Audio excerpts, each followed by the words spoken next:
it's really hard to build curiosity. Like you can't build curiosity. Like people are either curious or not.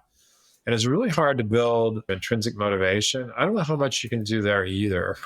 So it's like you're looking for people that are goal oriented, typically people that have an intrinsic motivation, interview around that, because this is really hard to build it. Like if they really would rather be, walking the beach with their dog than working, and they're just going to work to get by, I get it, but that's probably not going to be a power play on your team. I'm your host, Nick McLean, and this is Ambition. What truly makes a business successful? Is it the leadership? The employees hired? The clients you find? The winning combination is difficult to find, especially when you're first starting your company. The choices you make don't always lead you down the path you think you're on. You have to be ready to roll your sleeves up and fix the problems as they arise. I had an insightful conversation with Stewart Gandolf, the CEO of Healthcare Success, a medical marketing agency offering projects, services, and partnerships. Stewart's business started out small. They focused on clients first and worried about the rest later. It was a different approach from his competitors, who built their business from inside the office first. He learned how to get that recurring revenue, to build their branding to a higher level, and found that niche that separated them from the rest. Stewart's the kind of person who views mistakes not as setbacks, but as stepping stones, using them to gain the knowledge and wisdom that has shaped him into an excellent leader.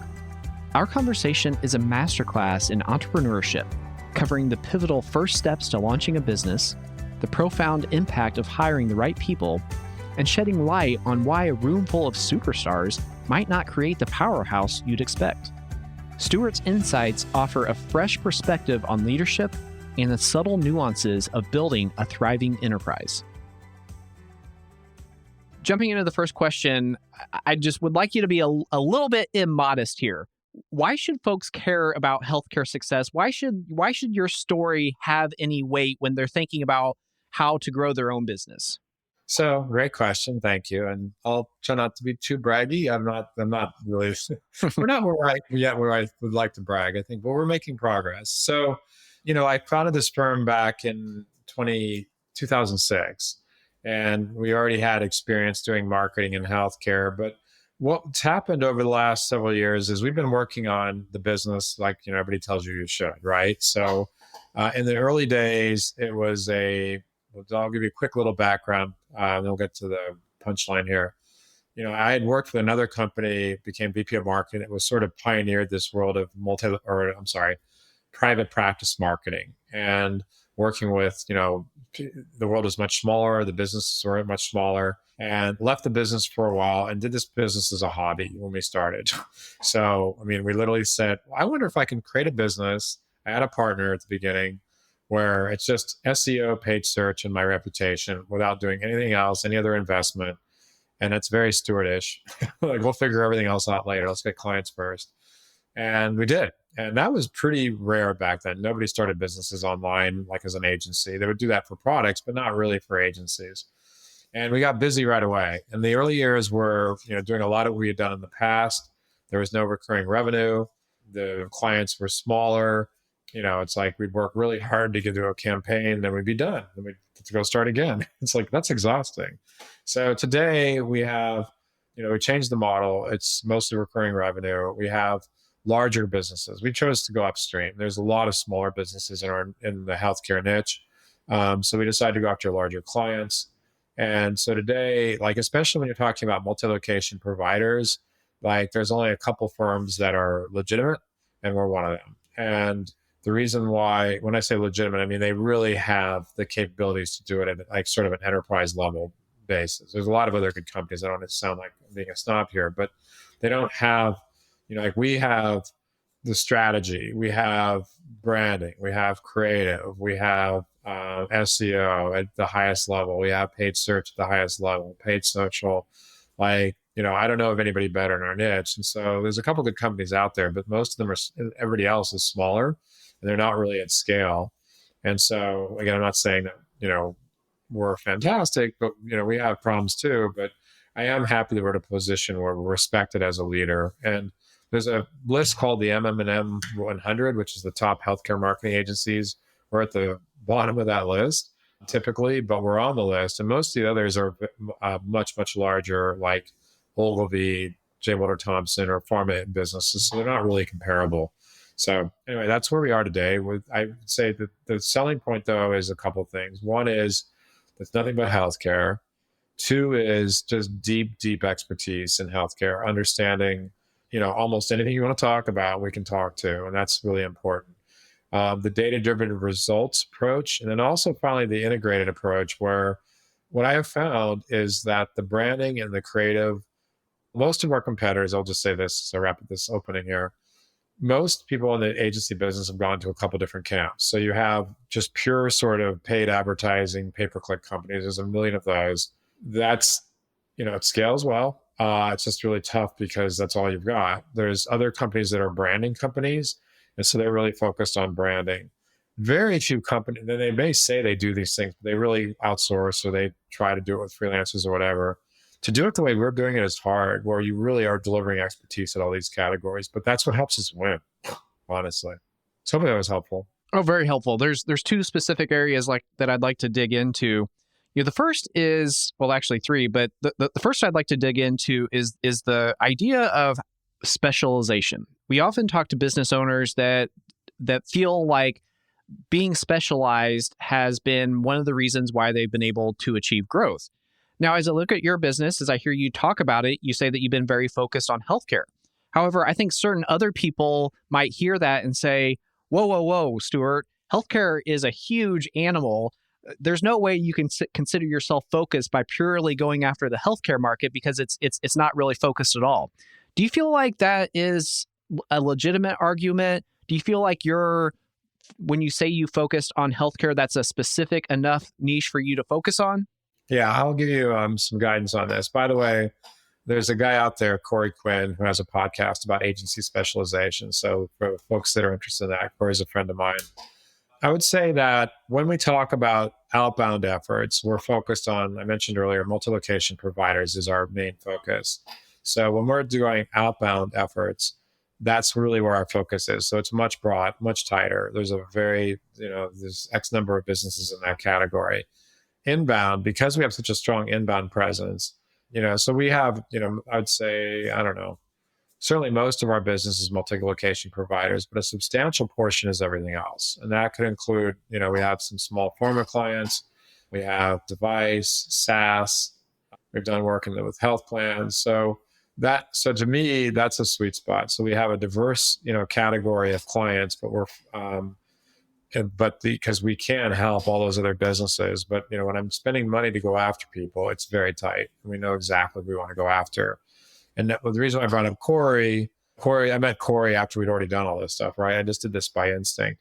But for people that are considering that kind of business, you can learn from Corey's podcast, or Corey, if you want to hire him for deeper, not so much about agencies, but just about business, is the idea of niching. And the other part of Corey's discussions are a lot about, you need outbound too. It's really funny. I saw somebody that I'll do a quick aside here, but for people that are growing their business, if those of you that follow HubSpot, has a big, huge conference called Inbound, and it's become almost a religion to HubSpot that, almost like outbound prospecting is kind of unethical and doesn't work anymore. And you should just have a really good blog. And I'm telling you from experience, like the inbound feeds us well. I'd say half of our leads come to us from inbound. But if all we did was sit around and wait for the phone to ring, we would not be where we are today. It needs a combination and a strategy of inbound and outbound. So I feel like our niche works really well for us. We have enough knowledge to be able to play in some really complex leads, but I don't go out trying to convince a SaaS manufacturer, a SaaS company to hire us. They find us. But when we're talking about the sort of multi-location providers, it would be our largest niche. But we do play across the board in all those others. My wife's a nurse practitioner. She works for a large hospital system. And sometimes she will say that the doctors that get promoted to managerial positions perhaps aren't as sophisticated in the business fundamentals as she might like. Yeah, that's a laugh out loud. That was an involuntary laugh out loud. So, that's a classic dilemma in healthcare. And it's changing though, because it used to be, I mentioned earlier with the company I was at before I did this one, we worked with almost all private practice doctors, and they're all good people. We liked, well, almost all, they're good people. We liked them. We worked with them. Business was not their forte. And it's challenging. If you think about just keeping up as a doctor is plenty. Trying to run a business is a wildly different skill set. So, in fairness, nobody's good at everything. I'm not good at everything. I'm horrible at basketball, right? So, like this one thing that I do running this agency, I'm really good at that. And I'm a specialized, hyper specialized individual. What I do, if you put a guitar on the wall, which is usually in frame, I'm a good guitar player with a lot of practice and effort. It's like, it's not natural, but some of the things I do, we do well. And so going back to doctors, they weren't generally trained in business. They're generally not interested in business, but they're also used to being at the top of the food chain, which means they run everything. So they're just used to making decisions. So it's a dynamic that's tough. There are certainly many doctors I've worked with in the past that have gone back and gotten an MBA, so they understand business better. There's also some naturally just really good business people. They're just so smart. They just figure it out. But that's obviously the exception in a population of humans. That's not everybody's going to be good at everything. It's very, very rare. So that's where, today with healthcare, doctors will always be influential in providers. When I say providers, I mean either medical groups, individual doctors we don't work with as much, or hospitals are still sort of a provider. So they're always very influential. But today, as the business changes, they're less and less involved in the day-to-day because it just doesn't work. I mean, what'll happen is, if you have an individual doctor, and they get a partner, they get another partner, and there's 4 or 5 of them. Everything is by democracy. So they have, a couple locations, they've got a business growing, everything is a democracy. When you get to around 10 to 20, that's just doesn't work anymore. It collapses. And so at that point, they usually opt to get professional managers. Now, sometimes the doctor will be may lead the group from a sort of visionary standpoint, but the ones that succeed usually have people that are professionals at what they do, right? It's like anything else. So that's where that is, and that's probably what your wife is experiencing. It's really common. It's a old joke among doctors. Doctors will probably it's like, yeah, I'm a horrible business person, but that's not a knock on them. It's like nobody's good at everything, and it's like, I've spent years and years doing what I do, and somebody coming out of medical school isn't going to know more about what I do than they do. What I mean? It's not going to happen. Yeah, I mean, I don't pick my doctors based off of how well I think they can read a P&L or a balance sheet. It's totally Right. unrelated. Yeah. And there's also the experience factor. It's not just about smarts, right? There's experience and judgment and wisdom, and that's stuff that comes over time. It isn't something that just naturally drops out of the sky. I don't care if you're smart. I'm smart too. I did really well in my stats. So it's not, but I didn't want to be a doctor. Absolutely. Absolutely.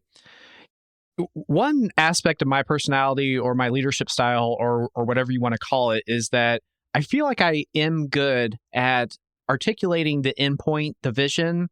But if early on, if I start to get questions about how we will get there, that I really haven't thought through that very well sometimes.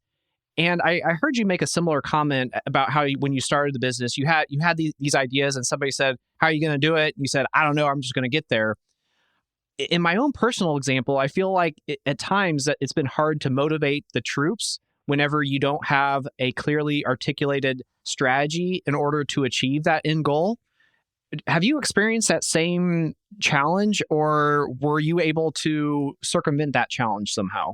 So I would say the reality is only entrepreneurs think like I did, right? So for good and ill, like there's good and ill in both of this. So for example, when at the exact same time I started our company, there was another former colleague that tried to start her own company, but she was more of a manager and very, very analytical. And so she went out and bought office space. This is kind of a fun story to me, at least. She went out and got office space. She went out and bought filing cabinets back this pre sort of digital world, or at the beginning of the digital world. She had all of her folders labeled. She had like everything in place, all the office equipment. And she's like, okay, now you're your clients. Like, that's when she thought of clients. After she'd already rented office space, she had all this stuff done. Like, wow, no, I'm not doing any of that. I'll find a client and then service it, and I'll get better and better at this. And so I went to my network. I found a former client. We did it was a $30,000 project. That was the seed money. I never even had to invest money from my own bank. And we just kept, and there were times, though, I should say, that we didn't take a check for a year. So it's not like it was all easy. But the entrepreneurial side, that willingness to leap and figure it on the way down is just like baffling to some people. But that's really how most businesses, I think, get started. But that's not sustainable. And that's the thing. So if you're naturally oriented to action, I used to read a lot of sort of business stuff, self-help stuff. And one of the things Tony Robbins used to talk about, and probably still does, is massive action. That's what it took to get stuff going, massive action. But at some point, as you grow, that all falls apart. There's a famous book called The E-Myth Revisited by Michael Gerber that talks about people making cakes. And if you're a really good cake maker, that's great. That doesn't mean you can run a business. So you suddenly have to take yourself out of the business, learn to operate and run the business, not be in the business. And so that's like at the very beginning stages. So if you kind of go from entrepreneur just doing stuff and being essentially a freelancer, really, with some partners, and then you go to the next level where you hire, okay, you've got a team of maybe 6, 10. That's a really commonplace for agencies. And, generating maybe a couple $1 million in gross revenue. That's a really bumpy phase. And for me in particular, every mistake we could possibly have made, we made. I mean, really, it's like I'll just write a book about what not to do as an agency owner from someone who did all these stupid things. And so, but that was never my focus. It was just that unrelenting drive to like, I'll figure it out. Looking back, it could have been a lot easier, for sure. So in your past, that's the key problem there, I think, looking back, is talent. So if I want to give advice to people who are listening to this, is the talent factor. And it's really hard to overcome because you don't know talent. How do you know a good accountant if you've never done accounting? How do you know a good paid search person? Now, in my case, I learned paid search. I learned SEO. Like, this was early on in these categories. I was at all the big internet conferences. And so even though most people think of me as a creative person, some people think of me as a creative person. Some people think of me as a business person. Other people think of me as a tech geek because I play in all those worlds. And that to me is just play. It's fun. So that really helped because I learned all this stuff personally. So I was able to judge talent in that category. But in other areas, it was complete blind spots. And so, for example, I won't name specific people or even specific positions, but there were people that I liked that became part of our family, but they never really fully did their job well. And I look back and like I put up with that for years. And wow, is that until we finally had the courage to make a change in some of those positions, we would have never gotten anywhere. And just never. So like that's a thing too, is so building out your team and thinking about building out the business and thinking about operations and thinking about scaling. And that is all really hard because, another thing that might be interesting to your listeners is I got successful because I was able to make stuff happen, jump off a cliff and figure it out on the way down. And so I was always when I was doing marketing, I was in roles where I could add value by just figuring it out. I love being resourceful. That to me is one of my favorite qualities. And that really worked to get us started because I would be in positions like marketing and sales. I'd do things my own way. I'd just figure it out. But that is not what it takes to run a successful company. You need systems and operations and strong people at every level. So that getting from that bumpy stage to like a real company is tough, man. That's all I can say. Because what was the skill to get necessary to get started is different when it takes to keep it running and to grow it. Those are different skill sets. Hit on a lot of themes that are recurring themes as we talk to entrepreneurs, from the need for systems and processes and procedures as you grow from more of a, for lack of a better term, mom and pop type operation to a real company, as you said, as well as the fact that you as the leader need to develop certain skills or at least emphasize certain skills or attributes as the company grows as well. As you think about your leadership style, do you feel like you're a different leader now that you've achieved that scale versus when you got started? Or do you just feel like certain aspects of your leadership style are emphasized more heavily now that you're at this size? God, I hope I'm different. That's for sure. Again, when it was starting, it was an extension of my previous life where I just kind of jumped over to what was fun and interesting to me versus what was the right decision. And, after I mentioned earlier, there's been a couple of years there where I'd made nothing. Like, for example, we hired the wrong person for finance and we, became an unintentional nonprofit and actually lost money after working really, really hard. So, there's a few years that I did that. I was always willing to take that kind of risk though. And I'm a conservative fiscally, so I was always able to do that. It wasn't like one paycheck away from doom. But my understanding of like, I used to laugh about systems, like we don't need that. Or even branding, I didn't understand the power of true branding because I was more of a performance marketer. So I just understand this stuff at a deeper level. It's not like I probably could have parroted this stuff we're talking about now, but I didn't understand it at the deep level I do now. And again, going back to the people part, because another challenge that I didn't mention is that good people want to work with other good people, and good people, especially if you're trying to create a mature company, the kind of people that want to work for an entrepreneur aren't usually the ones that want to work for mature companies. So it's like getting to that stage where you have, the people that are willing to work, like the people we have now are like, a lot of them are best in class at what they do. They're really hard to recruit.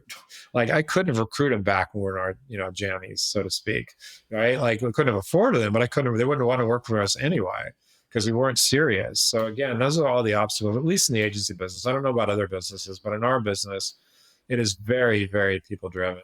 I think with Warren Buffett was at Goldman Sachs, he bought one of it was really hard for him to understand that at 5 o'clock, all your assets just go out the door. It's not like a manufacturing plant, right? Where you get to have this all there. Somebody can correct me in the notes. I'm not sure but I do remember that concept. And that's the way it is in the agency business. It's human capital.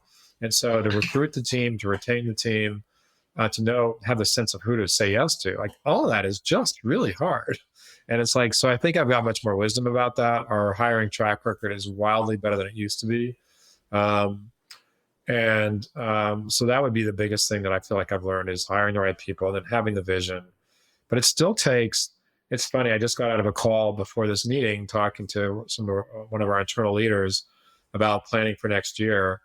It still requires the combination of different people. Like for me to have the sort of vision and willingness to say yes, to have him to be absolutely expert at what he does, and then to go back over to the rest of the executive team, and then go convince finance we should do this. Like there's some skill sets there. Like everybody does their own thing, but it really still needs to be led. Even these very senior leaders need to be led. And, I'll give you one other comment. You're talking about stuff that's fun to me, so I'm just sort of rambling here, but hopefully it's helpful. Remember, I never thought of myself as a leader until I did this personal development class and like I was 30-ish.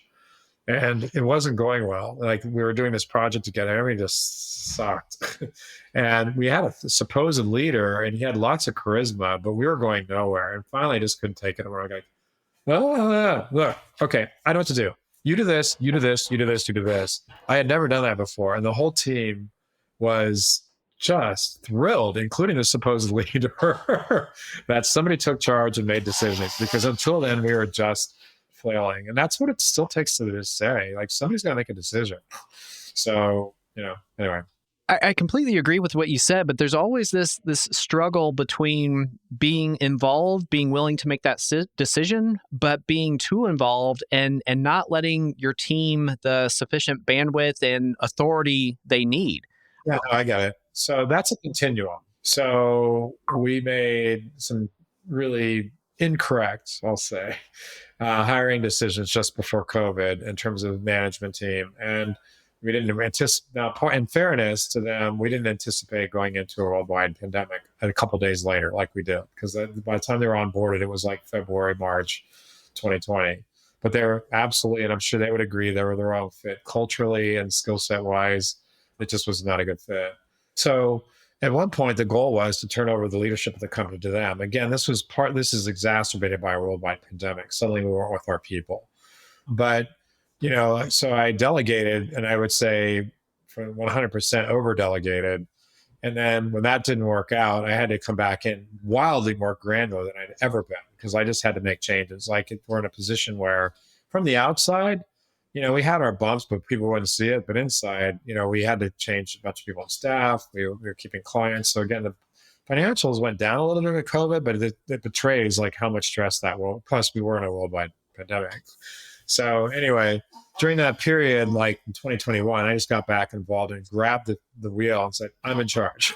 And that's what leaders do, right? Like we're in a moment of like, we need to take action. We can't be talking anymore. And then as soon as I found the right people, I began letting go of the controls again and letting them do their job. And so my goal is to empower my team. I mean, I just got out of a call with one of my favorite people on my team, who's incredibly strong. Wow, one of the best people I've ever hired. Like I just told him, my finishing comments in that meeting was like, I've given you everything you've asked for, right? Like that's what I try to do. But he still needs guidance and the coaching and all those things. But it is a continuum. Like, please God, if you're listening, you're trying to build a business, don't just give up the controls right away. Let go easy because the plane can go down pretty damn fast. There's a lot of stuff like culture and vision and stuff, and a new management team may not understand that. And even if they're good people, it's like you're really taking a big risk. We suddenly say, all right, you're holding the plane wheels and you say, okay, I'm going to go play golf. Let go. It might not end where you plan. Completely understand that. You've mentioned culture and people being so important to your success and whatnot. Sometimes we get lucky. We have a superstar performer that also just has all sorts of intrinsic motivation to do exactly what is needed. However, I don't feel like we're always that lucky. And certainly at different levels of the organization, I feel like that intrinsic motivation differs. How important has it been for you to have to motivate the troops to get them aligned to a common goal so that they show up to work wanting to be a productive member of the team to pull their weight, so to speak? Okay, so I'll give you another insight that I've finally figured out at a deeper level. First of all, there's a fallacy in what you just said, respectfully, that because I used to make this decision that it was all about superstars, right? And that's a real challenge for me because like I was really good at the stuff I did. I would just figure it out. And I had the ability to be resourceful, just figure it out and be, a star at the stuff that I was doing.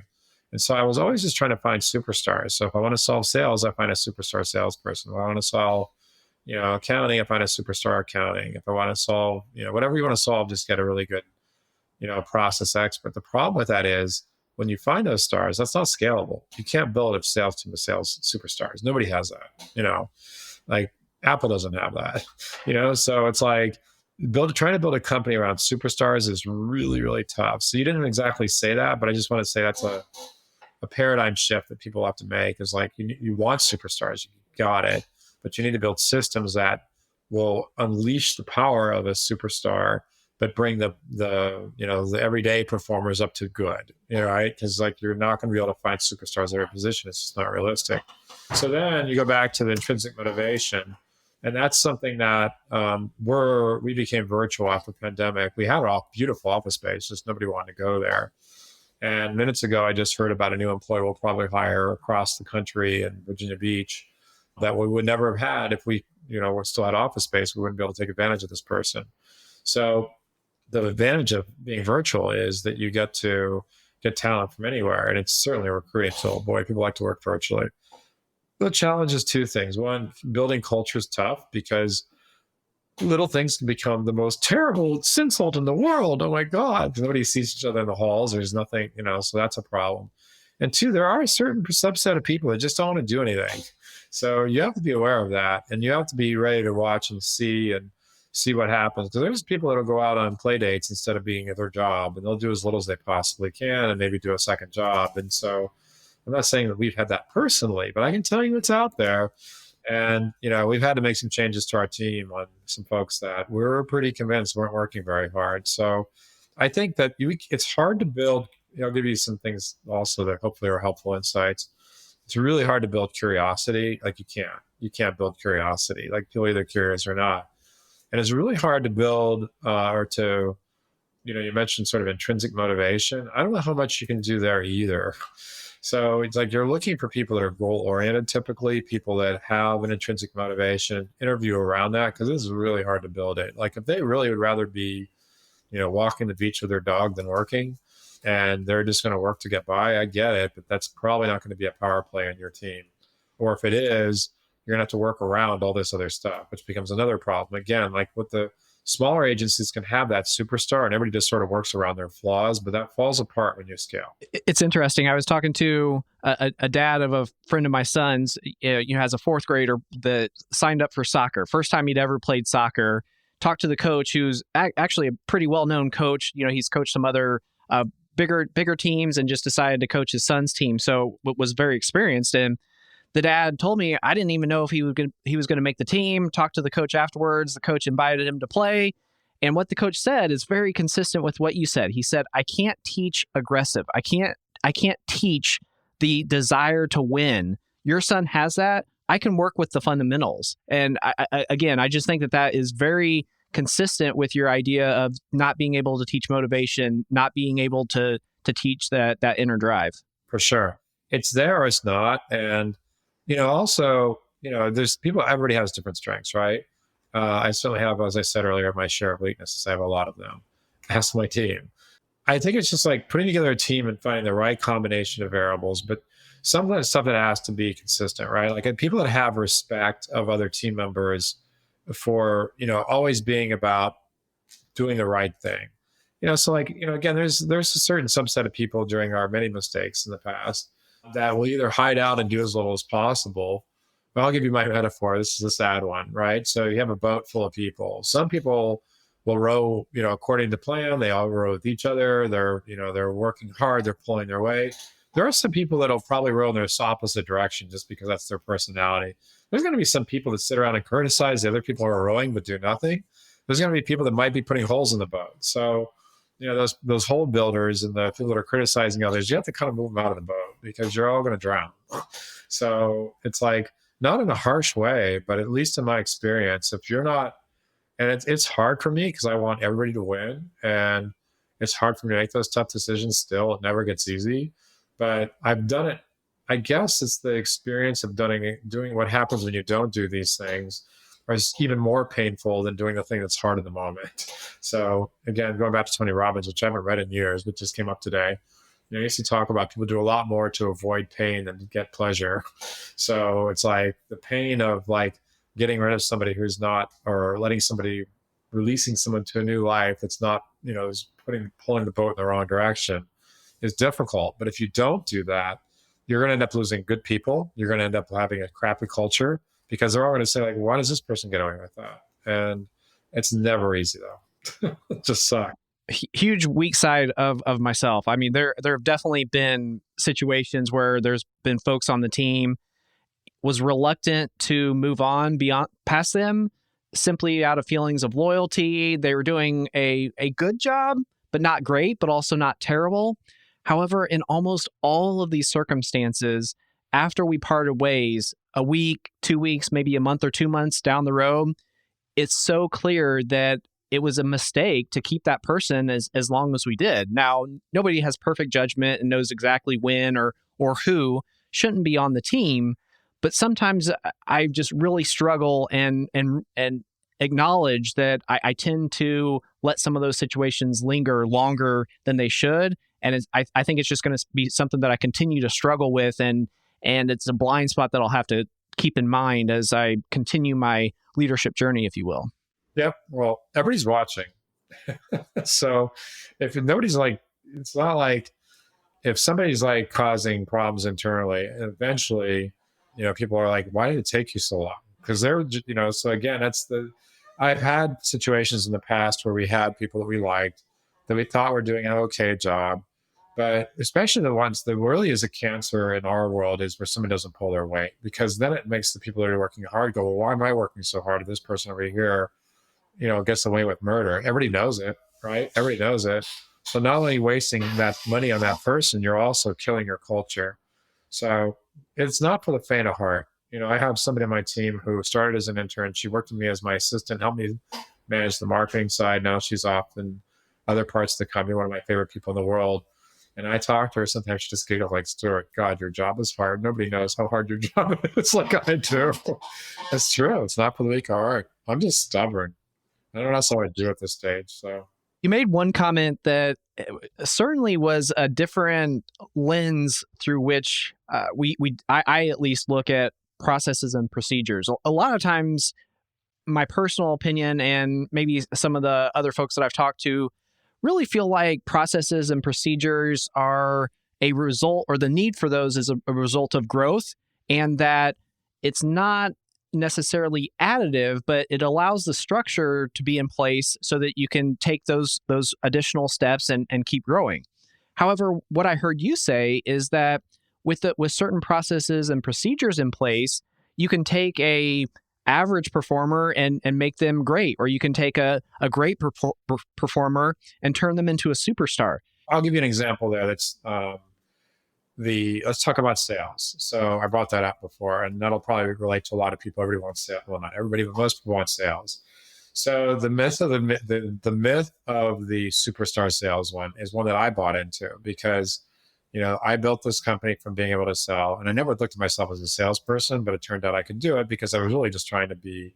I really knew what I was doing, and people trusted me, and I tried to give them ethical solutions. And so a lot of clients said yes, and especially earlier in my career, where I was working in an environment where I was a seminar leader, like 80% of my clients would buy stuff from me every time I did it. So I just had, that was an environment though, by the way, just as a quick aside, where I was doing a seminar 2-3 times a month, where you just get really good, really fast because you're getting the ball. Like most people don't get a chance to pitch, a few times a year. I was pitching 20 times a month.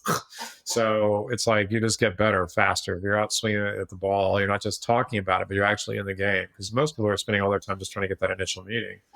So I misunderstood. I thought that it was all about finding fantastic salespeople, but that's not scalable. And I actually have another person on my team I worked with back then who's also really good at being able to sell. But the problem with that is it's not scalable. You're not trying to find another superstar salesperson. And like salespeople, a lot of superstar salespeople are really independent, want to do things their own way. And, and they never get better because they think they know everything. So that's the challenge. And we actually just hired a sales trainer, which, if your listeners are interested in, is Chris Jennings' group, is the group that we're working with. And I've known Chris for a long time and his team. But because, we have people that are just starting out in their sales career that need guidance. We have people sort of in the middle, and we have, people that are very experienced, but everybody can get better. And that includes me.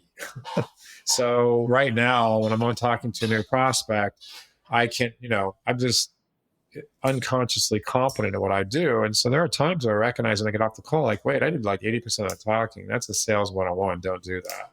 So, so you get sloppy. And, it's like, wait, that was dumb. So we're putting everybody back through that because the goal is to take the superstars and empower them, make sure they're doing the basics and bring in new ideas and make them very, very good at what they do. The people that are just starting out of their careers on the opposite end of that spectrum, well, they're not going to be successful. Go out and call, here's a list, go call it, because they're not going to get anywhere. It's like a fly hitting the window over and over again. Bam, bam, bam, bam, bam. Eventually the fly gets tired and moves to another house. So, it's like, I think that having a sales process that everybody agrees, here's how we handle an inbound call. Here's how we handle an outbound. Here's how we engage. What's the objective of the first meeting, the second meeting, the third meeting. So this applies to all sort of departments, but in the world of sales, I think it's a little easier for people to comprehend that, waiting to try to find the superstar salesperson. And I'll leave you with this thought that I just got in discussing this with my friends over at Chris Jennings. The name to me, like for people that are in the sales world, there's usually companies that people think are like, they look at as like, wow, they're a really good sales team. Back in the day, I don't know if it still is, it was Xerox. Xerox had a very specific sales training. I think it was called PSS or something. But like nobody that's admired for sales as a company lets people ever do what they want. They all have a sales process, every single one. So it's like, okay, they're not relying on a superstar sales strategy. You shouldn't either. So hopefully that was helpful. That's a really easy way to understand that. Like, it just isn't going to be effective without process. And that is against my nature. Like, I don't really want to have process. I want to go out and touch every daisy in the field as fast as I can. But it's not what works. It's the concept of slowing down to eventually be able to run faster, I think is how I might describe it.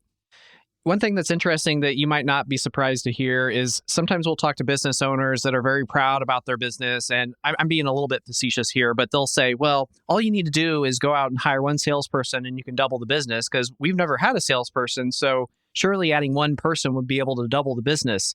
Hearing what you talk about is part of the reason why we don't believe that story when we hear how easy it would be to grow by simply adding one person. Okay, so let's talk about that for a sec. So first of all, it can happen, but one data point does not equal a trend, right? So that's the challenge. If you're small, everything's anecdotal. So you're not looking for law of large numbers. So it's really easy to draw the wrong conclusions from a single data point. Like, for example, like salespeople suck. They have no value to my company. Or, wow, all I needed was a great salesperson. Look how great I did. So it is possible, especially when you're small, to go from like, if you're If you're making, if you're grossing $100,000 in gross revenue and you've never done any sales, and you go find somebody that brings you up to a million, like, wow, that increased you by 10. Can they take you to 10? No. So it's like, it's a lateral scale, and you can learn the wrong lessons. It's really easy to do that in life, is to learn the wrong lessons. So, I try really hard to learn about best practices and eventually get out of my own way and say, okay, fine. I tried it my way. I didn't believe it. It failed.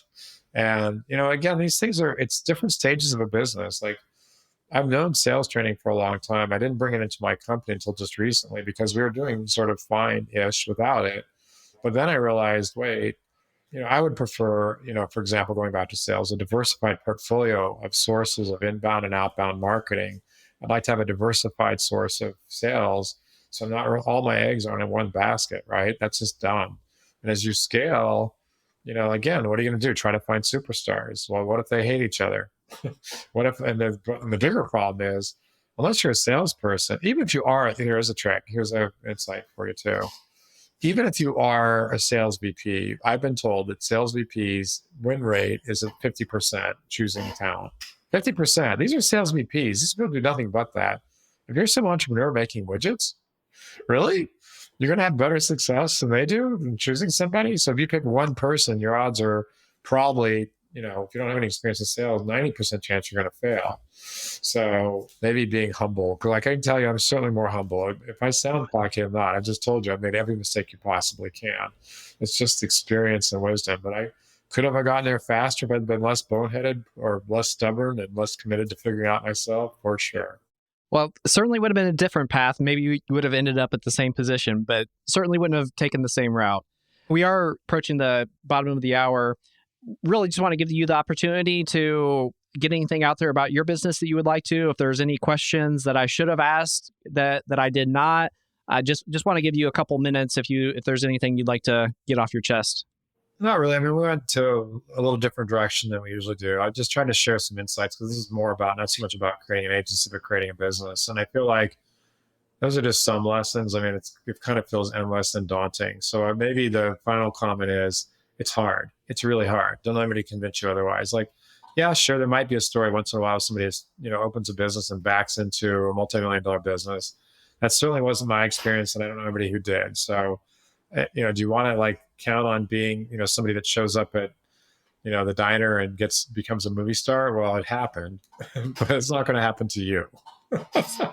So I would just say, have that sort of mindset and resiliency that if you're trying to build a business, that it's just really, really, really hard. At least it was for me. And I don't know any other, I know there's some successful business owners where it might have been easier for some than others, but best case scenario, if you're going in and thinking this is going to be a cakewalk, it's going to be really, really hard. And then I'd say, if you're stuck, it's probably time to find some outside advisors or, some strong employees.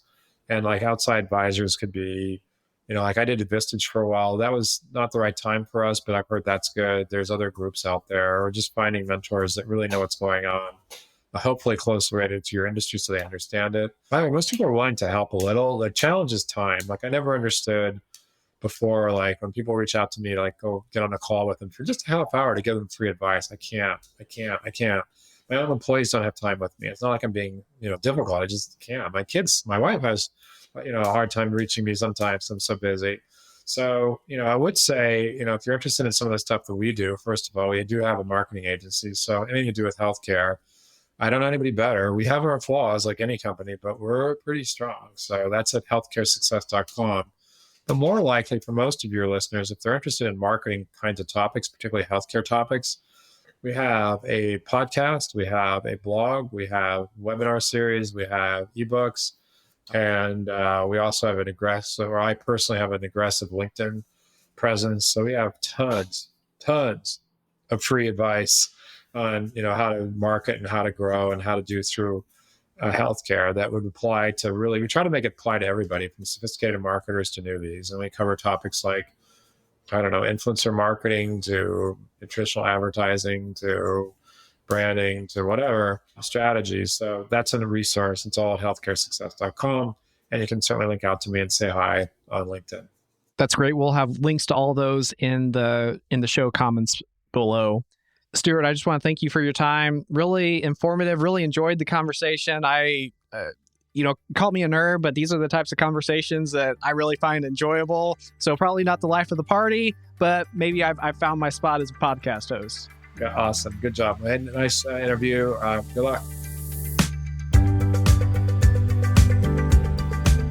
Stewart's humility and wisdom are certainly qualities that make him a great leader.